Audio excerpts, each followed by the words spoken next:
बच्चों सुनो, जो मैंने तुम्हें क्लास के स्टार्टिंग में बताया था बिफोर द टेस्ट, वो मैं रिपीट कर रहा हूं। Aluminium and gallium size. Size में हम किसकी बात कर रहे हैं? Atomic size. ओके, एटम का साइज।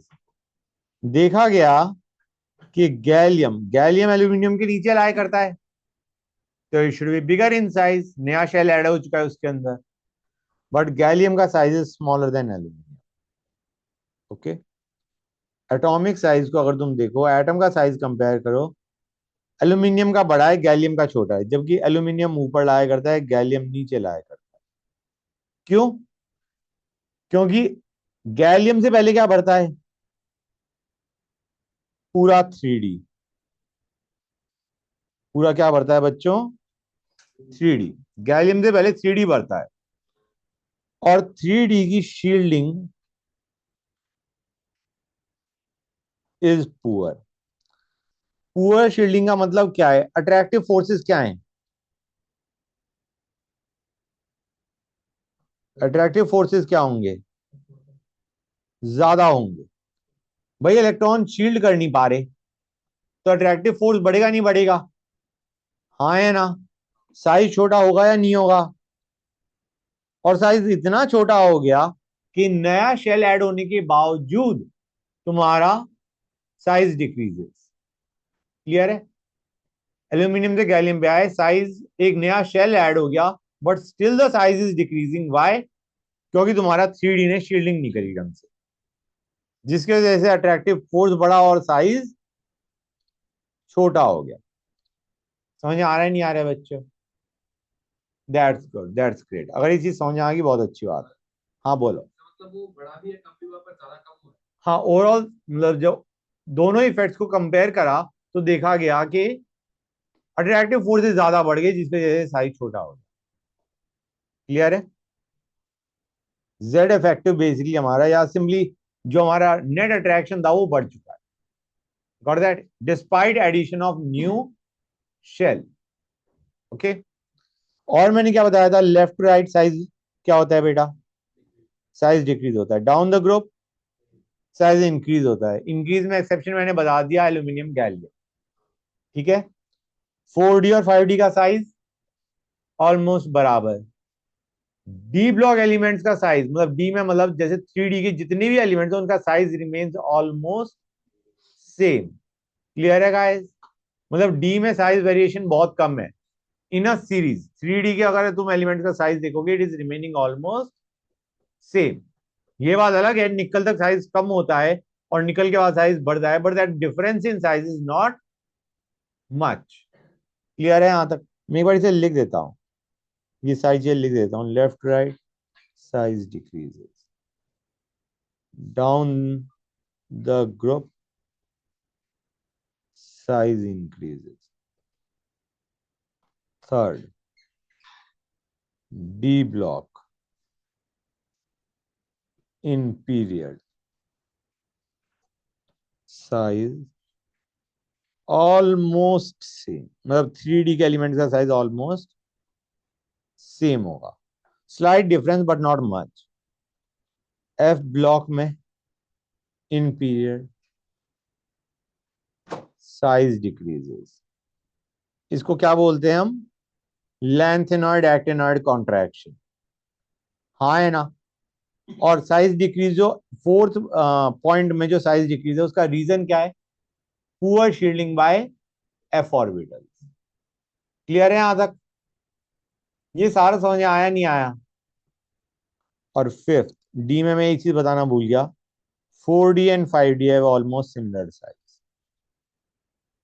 क्योंकि उससे पहले एफ बढ़ जाता है और एफ ने शील्डिंग करनी ही नहीं। समझ आ रहा है नहीं आ रहा है गाइस? 4D और 5D के बीच में यही प्रॉब्लम आ रही है कि एफ ब्लॉक में एफ सबशेल में इलेक्ट्रॉन्स गए और एफ ने शील्डिंग करी। समझ आ रहा है नहीं आ रहा है गाइस?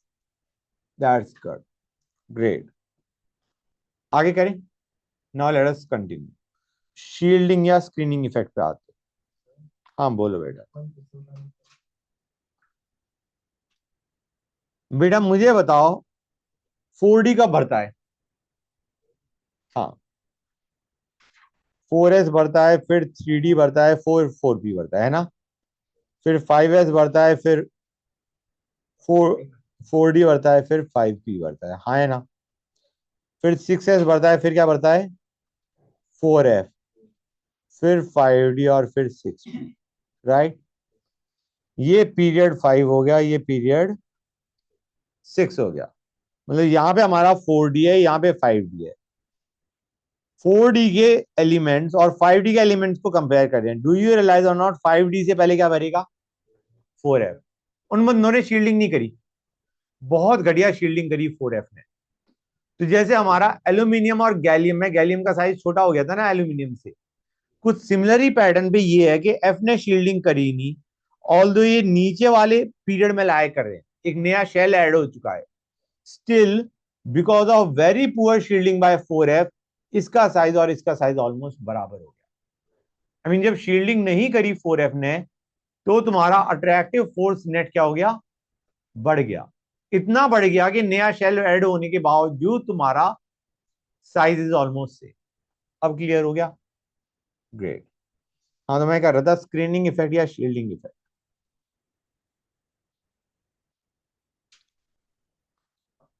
स्क्रीनिंग या शील्डिंग इफेक्ट। बच्चों मैंने बताया था Z effective is actually Z क्या होता है हमारा, न्यूक्लियर चार्ज, न्यूक्लियस पे जो चार्ज है।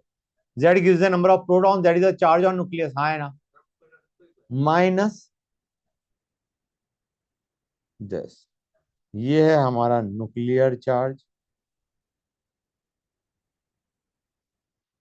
और ये हमारा क्या होता है बच्चों, स्क्रीनिंग कांस्टेंट। ये बेसिकली ये बता रहा है कि इलेक्ट्रॉन ने ओवरऑल कितने प्रोटॉन्स के अट्रैक्शन को न्यूट्रलाइज कर दिया। समझ में आया, सिग्मा, इसे सिग्मा बोलते हैं। Idea this is screening constant, fine. तो मैं क्या बता रहा था, स्क्रीनिंग कांस्टेंट ये बता रहा होता है कि कितने प्रोटॉन्स के अट्रैक्टिव फोर्स को उसने न्यूट्रलाइज कर दिया इलेक्ट्रॉन्स ने, fine. Z effective, nuclear charge, okay, good. तो मुझे ये बताओ बच्चों, इसको जेड इफेक्टिव निकालने के लिए बेसिकली स्क्रीनिंग कांस्टेंट निकालना पड़ेगा हमें। उसको निकालने का फॉर्मूला होता है हमारा by Slater's rule, Slater's rule बेटा, ओके। तो स्लेटर्स रूल बताता है how to calculate screening constant. उसके मैं रूल लिखवाता हूं, फिर तुम्हें समझा दूंगा कि how to apply those rules. पहले write electronic configuration, electronic configuration लिखो, in order of increasing n. समझ में आया मैंने क्या कहा, मतलब तुम्हें पता है कि 4s के बाद 3d बढ़ता है, लेकिन जब तुम लिखोगे तो पहले 3d लिखो फिर 4s लिखो।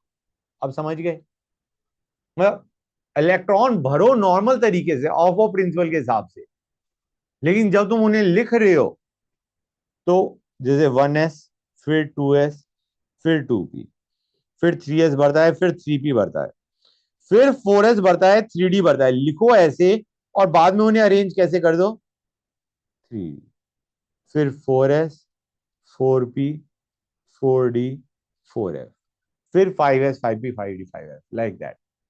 समझ में आ रहा है नहीं आ रहा है, क्लियर हुई ये चीज या नहीं हुई, मतलब इंक्रीजिंग एंड में चल रहे हैं, 1 2 3 4, got it, great. Second, electrons to, एक मिनट में बता दूं, ये जो मैं अभी लिख रहा हूं, this is for S and P elements. ये जो मैं लिख रहा हूं ये किसके लिए लिख रहा हूं, एस और पी ब्लॉक एलिमेंट्स के लिए। Electrons to the right of NS&P group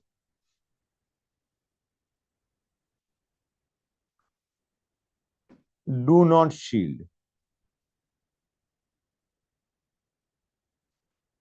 electrons and contribute nothing to screening constant. हम ये कहना चाह रहे हैं सिंपली स्टेटिंग कि अगर तुम्हारे पास 4p तक भरा हुआ है, ठीक है बच्चों, सपोजिंग 4p तक भरा हुआ है, ओके, इलेक्ट्रॉनिक कॉन्फ़िगरेशन जब तुमने लिखी 4p तक भरा हुआ है, तो उसके जो राइट साइड में इलेक्ट्रॉन्स हैं, they are not contributing to screening effect. समझ में आया नहीं आया? जो राइट में लाई कर रहे हैं उसके, they are not contributing to screening effect. Basically they are away from the nucleus.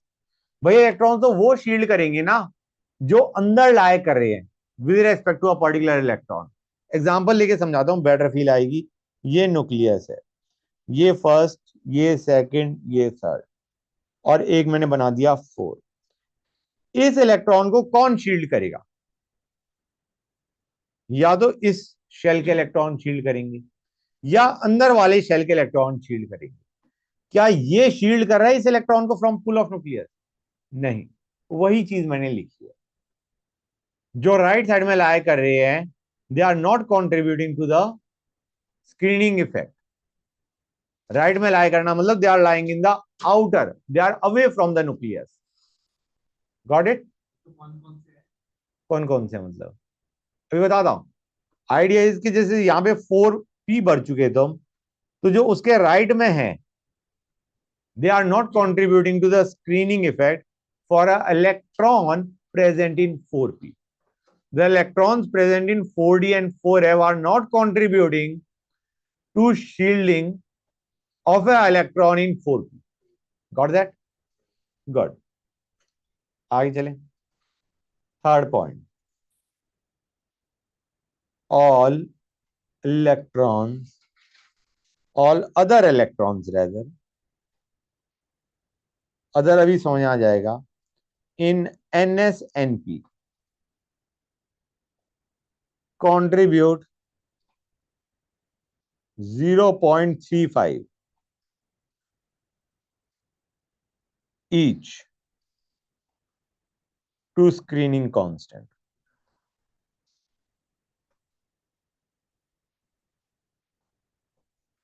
Except for 1s. हाँ, except for 1s, for which value is 0.3. Okay. ये कहना चाह रहा है कि अगर तुम्हारा ये p में 5 इलेक्ट्रॉन्स हैं, ठीक है, ये p में 5 इलेक्ट्रॉन्स हैं, गॉट दैट? तो 5 में से 4 का हम इफेक्ट देखेंगे ऑन द 5th इलेक्ट्रॉन. अब ये जो 4 इलेक्ट्रॉन्स है, ये सेम n के सेम l में है, मतलब p की बात कर रहा हूं मैं. Getting the idea not? तो हम क्या कहेंगे, जो और इलेक्ट्रॉन्स है s और p के, मतलब basically we are talking about the same shell. Same shell के जो इलेक्ट्रॉन्स, अदर इलेक्ट्रॉन्स हैं, वो 0.35 कंट्रीब्यूट कर रहे होते हैं टू स्क्रीनिंग कांस्टेंट. एग्जांपल लेके समझाता हूं मैं, बेटर फील आएगी. NS2 या 3s2 लिया मैंने और 3p4 लिया. ओके. हमें चाहिए इस p में कोई एक इलेक्ट्रॉन है जिसके ऊपर हमें देखना है बाकी इलेक्ट्रॉन्स का स्क्रीनिंग इफेक्ट कितना पड़ रहा है. ठीक है. हम कहेंगे n इक्वल टू 3 के s के काउंट करो, कितने इलेक्ट्रॉन्स है? 2. और p के कितने हैं जिनका इफेक्ट देखना है हमें on the electron present in p. मतलब p के हम 3 इलेक्ट्रॉन्स का इफेक्ट देखेंगे on the 4th electron present in p subshell. Clear है यहां तक? समझ में आ गया? 3p में 4 इलेक्ट्रॉन्स हैं, हम p के किसी एक इलेक्ट्रॉन पे इन सब का इफेक्ट देख रहे हैं. समझ गए? तो हमारे पास s के 2 आ गए, p के 3 आ गए, जिनका इफेक्ट देखना है किसके ऊपर? p के 4th इलेक्ट्रॉन पे. Got it? और ये जो 5 इलेक्ट्रॉन्स है, ये पांचों के पांचों कितना कंट्रीब्यूट करेंगे? 0.35. समझ में आ रहा है नहीं आ रहा है? हाँ. नहीं, 0.3 ये मैं अभी बताता हूँ, ये 0.3 कहां से आया. हाँ, नहीं नहीं नहीं, मैं इसको समझाता हूँ। ये 0.3 कहां से आएगा, ये अभी थोड़ी देर रुक जाओ, फिर बताता हूं।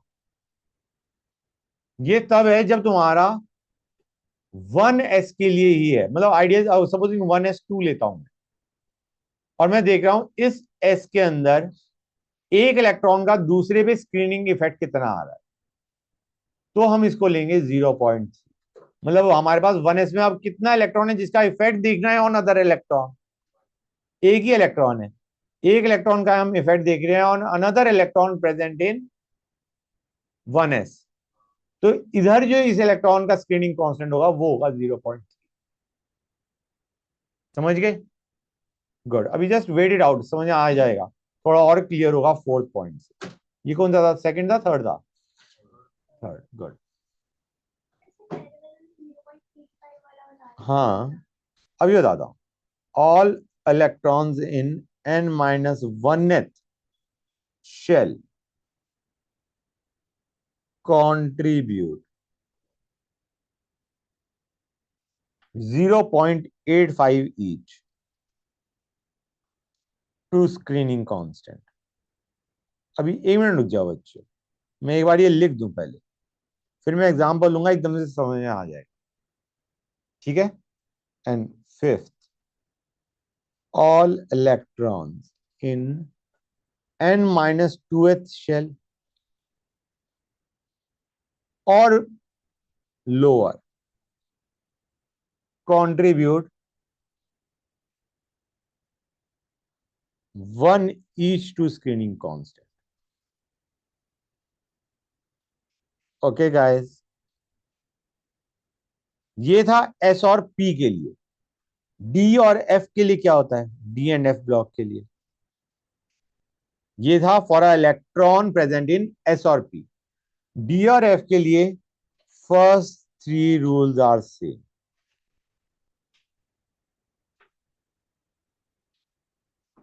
और फोर्थ रूल, फोर्थ और फिफ्थ की जगह एक ही रूल है, all electrons lying to left of ND या NF group contribute, they contribute 1 each to screening constant। Starting से क्या, तो स्टार्टिंग से लेकर, हाँ। अब मैं एग्जांपल लेके समझाता हूं। Z इक्वल टू 19 किसका होता है, पोटेशियम। कॉन्फ़िगरेशन लिखो, 1s2 2s2 2p6 3s2 3p6 4s1। Right guys? Clear है यहां तक बच्चों? बताओ हाँ है ना। हमें इस इलेक्ट्रॉन पे देखना है इनकी शील्डिंग इफेक्ट कितना है, हमें देखना है। पहले देखो, हमें 4s की इलेक्ट्रॉन पे देखना है इन्होंने क्या शील्डिंग प्रोवाइड करी। ठीक है? ये एस ब्लॉक को बिलोंग कर रहा है, मतलब ये जो एस इलेक्ट्रॉन की हम शील्डिंग देखना चाह रहे हैं, एस इलेक्ट्रॉन पे अंदर वाले इलेक्ट्रॉन ने कितनी शील्डिंग करी। तो एस वाला रूल चलेगा, एस या पी वाला। अगर डी या एफ पे हम देख रहे होते तो हम डी एफ का रूल लगा देते। अब हमारा ये क्या कहता है, ये कहता है, मैं एक काम करूं, मैं थोड़ा सा चेंज कर देता हूं, इसे 4s2 कर देता हूं फॉर द टाइम। अब हमें देखना है एस के एक इलेक्ट्रॉन पे रिमेनिंग इलेक्ट्रॉन्स का कितना स्क्रीनिंग इफेक्ट पड़ रहा है। ठीक है ना गाइस? क्लियर है यहां तक? तो हम क्या करेंगे, 4s2 के अंदर मैं बताना चाह रहा हूं क्या करेंगे, यहां पे मैं ब्रैकेट में लिख देता हूं, 4s2 के लिए निकाल रहा हूं। सबसे पहला रूल क्या कहता है गाइस, इलेक्ट्रॉनिक कॉन्फ़िगरेशन को इंक्रीजिंग एंड में लिखो, इंक्रीजिंग एंड में ही लिखा हुआ है। गुड। अब हमने इस इलेक्ट्रॉन पे, मतलब 4s के एक इलेक्ट्रॉन पे शील्डिंग इफेक्ट देखना है रिमेनिंग इलेक्ट्रॉन्स का। गुड। कोई इसके राइट में भी इलेक्ट्रॉन्स हैं? नहीं। अगर होते तो उनका हम स्क्रीनिंग इफेक्ट 0 मान लेते। ठीक है? फर्स्ट पॉइंट क्लियर हो गया। गुड। सेकंड पॉइंट क्लियर हो गया कि हमारा इसके राइट में तो कोई इलेक्ट्रॉन्स है ही नहीं ना, तो उनका हमें शील्डिंग इफेक्ट नहीं देखना, अगर होते भी तो हम नहीं देखते। अब थर्ड पॉइंट क्या कहता है कि तुम्हारा, सुनते आना बच्चों, यहां पे जो इधर electron which are lying in the same shell, ठीक है ना guys, which are lying in the same, मतलब ये देखो ना गाइस, यहां पे पढ़ो इसे, थर्ड पॉइंट देखो, उसी एस और पी में जो और इलेक्ट्रॉन है वो कितना कंट्रीब्यूट कर रहे होते हैं, 0.35। अब इसके अंदर और इलेक्ट्रॉन, मतलब 4s के एक इलेक्ट्रॉन पे हम देख रहे हैं दूसरे का इफेक्ट, सेम एन में कौन से और इलेक्ट्रॉन्स कितने हैं, मतलब सेम एन के साथ कितने इलेक्ट्रॉन्स हैं, एक ही है। 4s2 में ऐसे मान के चलो एक इलेक्ट्रॉन पे हम दूसरे इलेक्ट्रॉन का इफेक्ट देख रहे हैं, तो कहने से एक ही इलेक्ट्रॉन है सेम एन के अंदर, तो हम लेंगे 1 × 0.35।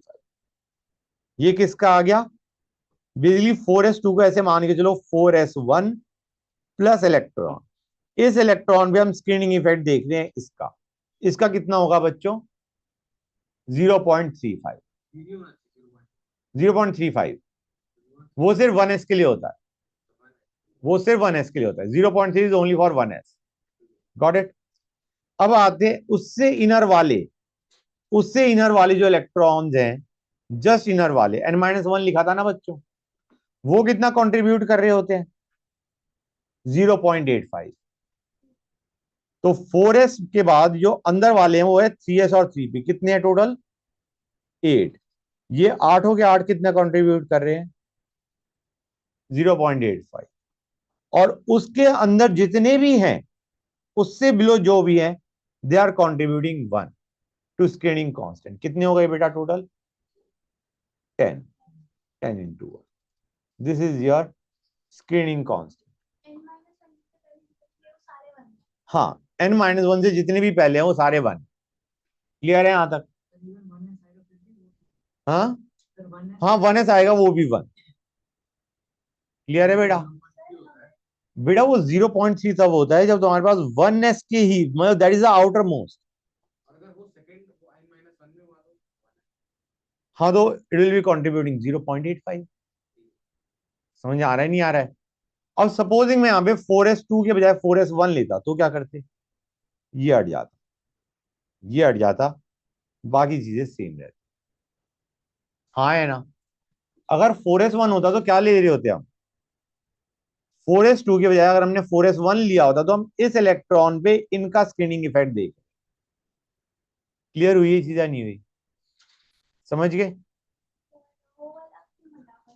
क्या कौन सा वाला, क्योंकि इस इलेक्ट्रॉन पे हम इनका स्क्रीनिंग इफेक्ट देख रहे हैं, सेम शेल में तो कोई इलेक्ट्रॉन बचा ही नहीं ना 0.35 वाला, इस पे हम देख रहे हैं इफेक्ट, तो इसको तो काउंट करना ही नहीं। और सारे इलेक्ट्रॉन्स n-1 वाले या n-2 या बिलो है, तो 0.35 हट जाएगा। अब बाई चांस मैं 3p के एक इलेक्ट्रॉन पे देखना चाह रहा हूं screening effect of these all, तो क्या करेंगे, अभी हमने देखा 4s2 के लिए ये है, 4s1 के लिए ये है, अब मैं कह रहा हूं 3p के एक इलेक्ट्रॉन पे इनका स्क्रीनिंग कांस्टेंट कितना आएगा, बताओ मुझे। 3p के किसी एक इलेक्ट्रॉन पे रिमेनिंग इलेक्ट्रॉन का स्क्रीनिंग इफेक्ट क्या है, राइट।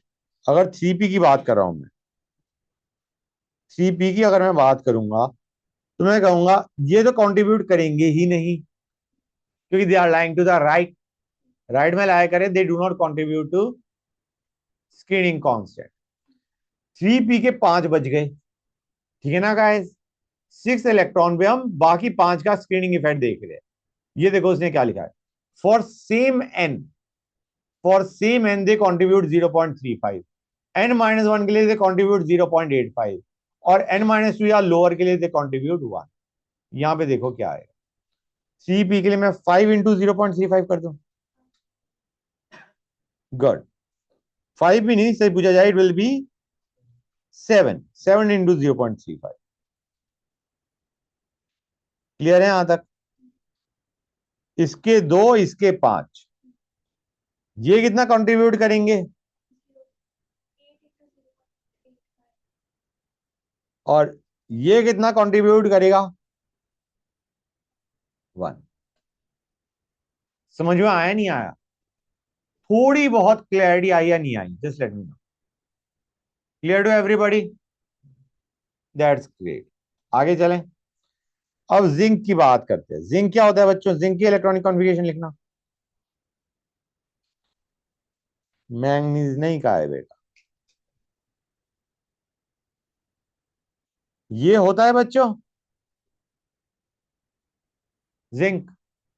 लेकिन हम इसे ऐसे नहीं लिखेंगे, मतलब कॉन्फ़िगरेशन हमने लिख दिया, अब हम इसे रीअरेंज करेंगे। पहले 3D लिखो, फिर 4s लिखो, इंक्रीजिंग ऑर्डर ऑफ एन। समझ आया नहीं आया? इलेक्ट्रॉन्स पहले नॉर्मली भरो, उसके बाद arrange them in increasing order of N. Clear है यहां तक? गुड। मुझे बताओ 4s के इलेक्ट्रॉन पे what is the screening constant? बताओ मुझे। 4s के इलेक्ट्रॉन में what is the screening constant? Late me no. हाँ, रुक जाओ। 0.35 into 1 इसका। ठीक है। जो इनर वाले वो कितना कंट्रीब्यूट करते हैं? करेक्ट। राइट। समझ में आ गया? अब सपोजिंग मैं 3D के इलेक्ट्रॉन की बात करता हूं, तो 3D के इलेक्ट्रॉन की बात कर रहा हूं, डी मतलब इसकी जो 9 इलेक्ट्रॉन है वो कितना कंट्रीब्यूट करेंगे बच्चों? सेम शेल के हैं बेटा ये जो हैं ये कितना कंट्रीब्यूट करते हैं गाइस? बताओ मुझे।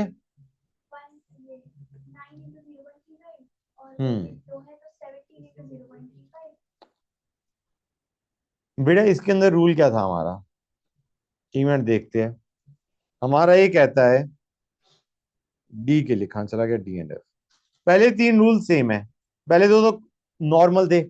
थर्ड रूल को देखो, फॉर सेम एनएस एनपी वाले कितना कंट्रीब्यूट कर रहे होते हैं बेटा? कहां गया थर्ड रूल? कहां चला गया हमारा? एनएस एनपी वाले दे कंट्रीब्यूट 0.35। हाँ है ना बच्चों? क्लियर है यहां तक? और उसके बाद मैंने क्या कहा था? All electrons lying to the left of nd nf they contribute 1 to screening constant. समझ गए? तो हम क्या कहेंगे? डी वाले कंट्रीब्यूट करेंगे कितना? 0.35। हाँ है ना? और उससे पहले जितने भी हैं they contribute how much?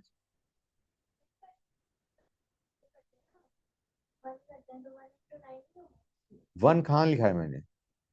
All electron lying to the left of nd nf. D वाले कितना कंट्रीब्यूट कर रहे हैं उसको देखो। डी वाले कितना कंट्रीब्यूट कर रहे हैं बेटा? 0.35। मतलब जो एनएसएनपी वाले हैं, 1 सेकंड, यहाँ पे मैंने एक चीज मिस कर दी क्या लिखते हुए? एक चीज मैंने वो लिख दी क्या? रुको। n-1 कंट्रीब्यूट 0.85, वो हमारा यहाँ पे क्या है? डी को देखो, all electron lying to the left of nd nf. D और एफ की जो लेफ्ट में लाए कर रहे हैं वो सारे कंट्रीब्यूट 1 टू स्क्रीनिंग कांस्टेंट। तो बताओ यहाँ पे क्या आएगा? सोचिए, बताओ 3D के इलेक्ट्रॉन पे कितना स्क्रीनिंग कांस्टेंट आएगा बच्चों? बताओ मुझे। 9 into 0.35 प्लस जो बाकी सारे हैं to the left they contribute 1 each. कितने हो गए टोटल? 20 के हो गए, 18 हो गए ना मेरे ख्याल से। 10 + 8, 18 into 1। अब समझ में आया नहीं आया? क्लियर हुई ये चीज या नहीं हुई guys? Clear to everybody? This is your screening constant for a electron present in 3D orbital. ठीक है? मैं एक और एग्जांपल लेता हूं, बेटर फील आएगी। सपोजिंग मैं यहां पे कर देता क्रोमियम। क्रोमियम ले लेता मैं 1s2, 2s2, 2p6, 3s2, 3p6, 4s1, 3d5। तो पहले हम 3D लिखेंगे फिर 4s लिखेंगे, राइट? मुझे बताओ एस के लिए स्क्रीनिंग कांस्टेंट क्या होगा, एक बार लिख लो, सभी बच्चे ट्राई करो और लिखने की कोशिश करो, ट्राई इट आउट गाइस। हाँ, 4s के लिए स्क्रीनिंग कांस्टेंट क्या होगा?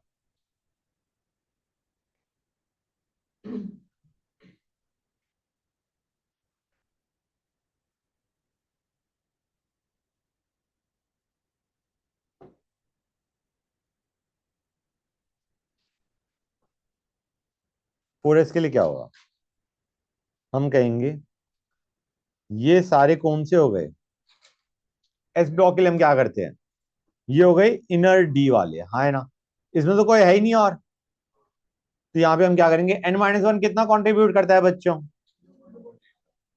करेक्ट, 0.85 इंटू कितना आ गया बच्चों, 30, प्लस रिमेनिंग कितना कंट्रीब्यूट करेंगे?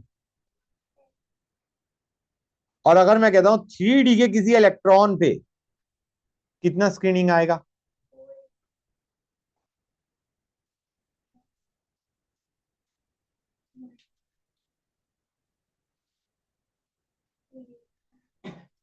समझ में आया नहीं आया गाइस, क्लियर टू एवरीबॉडी और नॉट? जो डी वाले हैं, सेम डी वाले, वो कंट्रीब्यूट कर रहे हैं 0.35, और ये कितना कंट्रीब्यूट कर रहे हैं? हाँ, 18 इंटू। क्लियर हुआ है नहीं हुआ? Is that clear to everybody और नॉट? ग्रेट, समझ गए ना कैसे स्क्रीनिंग कांस्टेंट निकाला जाता है? और हमें बताया z effective is z minus screening constant, ये हमने स्क्रीनिंग कांस्टेंट निकाला है, ये निकाला है 4s के लिए, ये निकाला है 3D के लिए, हाँ या ना? Clear to everybody? Very good.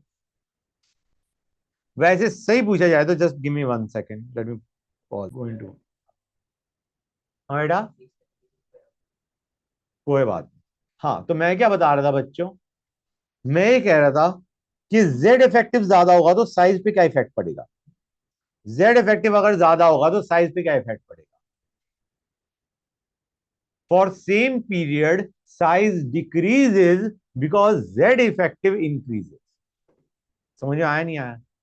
For our elements lying in the same period size decreases because z effective increase. z effective बढ़ रहा है, मतलब एक तरीके इफेक्टिव न्यूक्लियर चार्ज, इलेक्ट्रॉन्स का रिपल्शन, इनर इलेक्ट्रॉन्स का रिपल्शन अकाउंट फॉर करने के बाद अगर z इफेक्टिव बड़ा आ रहा है तो ऑब्वियसली बात है अट्रैक्शन ज्यादा है, अट्रैक्शन ज्यादा है साइज छोटा होगा। तो in a period size decreases from left to right and the reasoning given is increase in z effect। ये चीज समझ में आई या नहीं आई मुझे बस ये बता दो। z इंक्रीज मतलब नहीं, उनका जो रिपल्शन है वो भी कम है, मतलब z बढ़ रहा है, that is true, left right z बढ़ रहा है, हम ये कहते हैं ज्यादा z की बजाय we use the term z effective, z effective बढ़ रहा है इसलिए तुम्हारा साइज डिक्रीज हो रहा है, मतलब उनका रिपल्शन भी अकाउंट फॉर करोगे ना, जो इलेक्ट्रॉन जो ऐड हुए उनका रिपल्शन अकाउंट फॉर करने के बाद हम कहते हैं कि z इफेक्टिव जिसका ज्यादा उसका साइज छोटा। ग्रुप में ही नहीं चल पाता, ग्रुप में z effective remains almost same, size क्यों बढ़ रहा है? Because of new shell being added. Group में z इफेक्टिव एक्चुअली सेम रह रहा होता है ऑलमोस्ट, निकाल के देखोगे कि तुम ग्रुप में जाके देख रहे हो तो z इफेक्टिव ऑलमोस्ट सेम, फिर भी साइज क्यों बढ़ा? Because of addition of new shell बच्चे। Got that? किसी बच्चे को डाउट यहां तक? ग्रेट, आगे चलें। गिव 1 सेकेंड, अभी थोड़ा सा और कर लो उसके बाद में छोड़ दो, 10 मिनट्स, क्योंकि हमने टॉपिक करा हुआ है इसलिए हम इसे कर रहे हैं जल्दी से। अभी पेनिट्रेशन इफेक्ट याद है बच्चों? S is most penetrating towards the nucleus followed by P followed by D followed by S।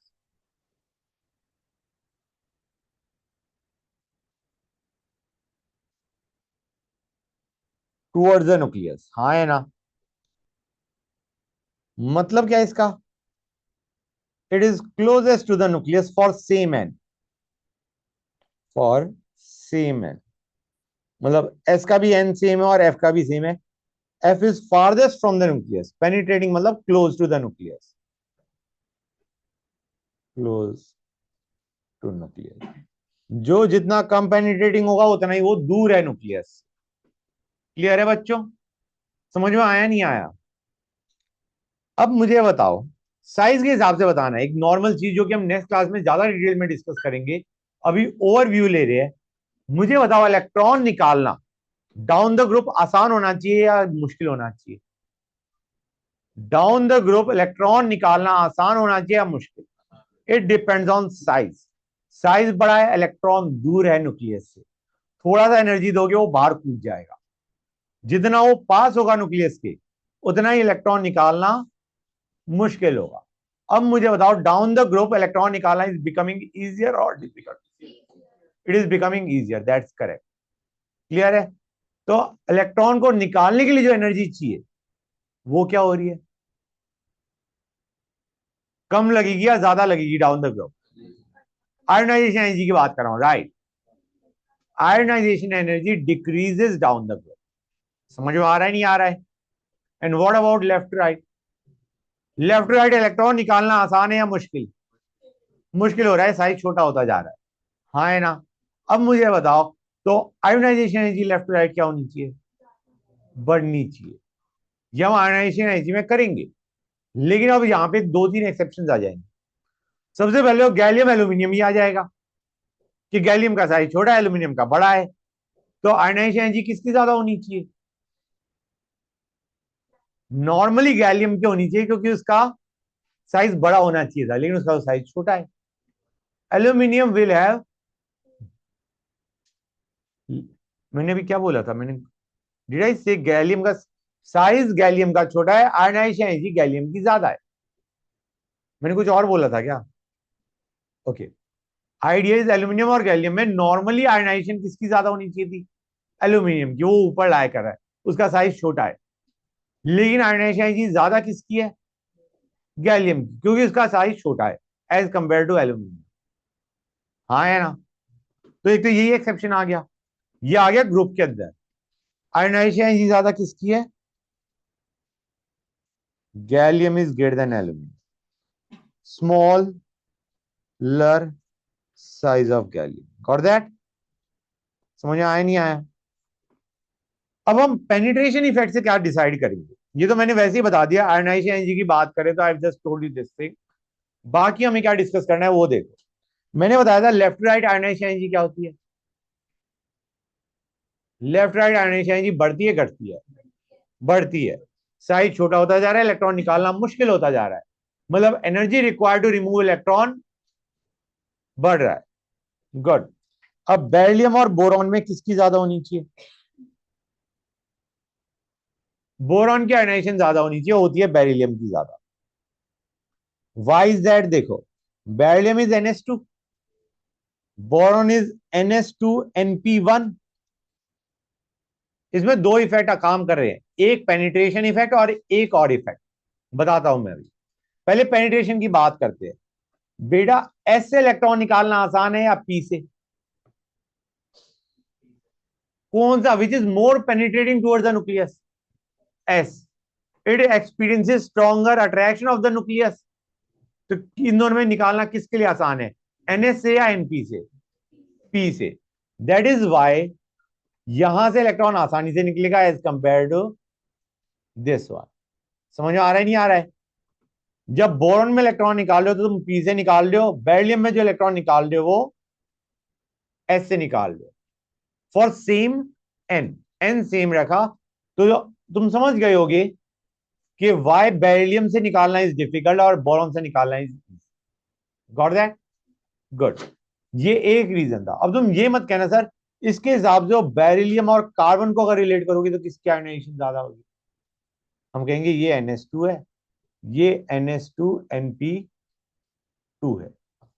अब तुम कहोगे सर इसमें भी हम पी से निकाल रहे हैं यहां पे और एस से निकाल रहे हैं, तो क्या कार्बन की ionization is lesser than beryllium? नहीं. हम क्या करते हैं, ये जो पेनिट्रेशन इफेक्ट लगता है ये बॉर्डर पे लग रहा होता है. Border in the sense S और पी के बॉर्डर पे. तुम बेरिलियम और कार्बन को रिलेट नहीं कर सकते as per penetration. Bond in the sense ये एस में और ये उससे जस्ट एडजेसेंट पी वाला। हाँ, जो एडजेसेंट है, कॉन्जिक्यूटिव जो एलिमेंट्स है उनके बीच में पेनिट्रेशन इफेक्ट वर्क करता है। मैग्नीशियम एल्यूमिनियम में भी चलेगा, बिल्कुल चलेगा। मैग्नीशियम की पहली ionization is more than aluminium. Beryllium की जगह मैग्नीशियम ले लिया, बोरॉन की जगह एल्यूमिनियम। आयनाइजेशन किसकी ज्यादा होगी? मैग्नीशियम। क्यों? मैग्नीशियम में इलेक्ट्रॉन निकाल रहे हो एस से, और aluminium is the next adjacent element जिसमें इलेक्ट्रॉन कहां से निकलेगा? पी से। समझ में आया नहीं आया? दैट इज द रीजन कि हमारा इसकी ionization is more than this. लेकिन तुम मैग्नीशियम को इससे कंपेयर मत कर। समझ गए? You compare adjacent elements when you are looking at penetration effect. Got that? समझ गए? गुड। एक और चीज, यहां पे एक इफेक्ट था penetration effect, that was working यहां पे, इसको तो भूल ही जाओ। ठीक है ना गाइस? ये तो मैंने बताने के लिए किया था कि यहां पे मतलब अप्लाई कर। ओके, इधर एक इफेक्ट और काम कर रहा है। मुझे बताओ, बोरॉन इलेक्ट्रॉन निकालने के बाद क्या स्टेबल हो रहा है? अगर उसमें से इलेक्ट्रॉन निकाल दिया, क्या तुम्हारे पास फुल्ली फिल्ड सबशेल आ गया? स्टेबिलिटी बढ़ेगी? बढ़ेगी नहीं बढ़ेगी? मतलब बोरॉन में इलेक्ट्रॉन निकालने के बाद प्रोडक्ट इज स्टेबल। मतलब एक तरीके हम कह सकते हैं बी प्लस इज स्टेबल। और अगर कोई चीज, मतलब मैं कहता हूं रिएक्टेंट और प्रोडक्ट में, अगर प्रोडक्ट स्टेबल है तो क्या प्रोडक्ट बनना चाहेगा या नहीं? बनना चाहेगा ना। If product is stable, reactant will try to form product. मैं ये कहना चाह रहा हूं बोरॉन इलेक्ट्रॉन लूज करने के बाद स्टेबल हो रहा है, तो boron will like to lose electron. That is what I am trying to say. समझ गए? बोरॉन इलेक्ट्रॉन लूज करने के बाद it is becoming stable, so boron will like to lose electron, और we can say that the energy required to remove electron will be less for boron. समझ गए? Good. What about beryllium? यार ये तो already stable है। अब अगर reactant stable है, क्या वो इलेक्ट्रॉन लूज करना चाहेगा? रिएक्शन की टर्म्स में सोचो कि जो कंपाउंड है अगर वो ऑलरेडी स्टेबल है, why we want to lose electron? तो इसीलिए बेरिलियम की आयनाइजेशन एनर्जी हाई। दो रीजन है, एक पेनिट्रेशन इफेक्ट और एक extra stability of beryllium because of fully filled s subshell. समझ में आया नहीं आया? तो यहां पे तुम्हारे दो इफेक्ट काम कर रहे हैं। पहला पेनिट्रेशन इफेक्ट इसमें, and second is extra stability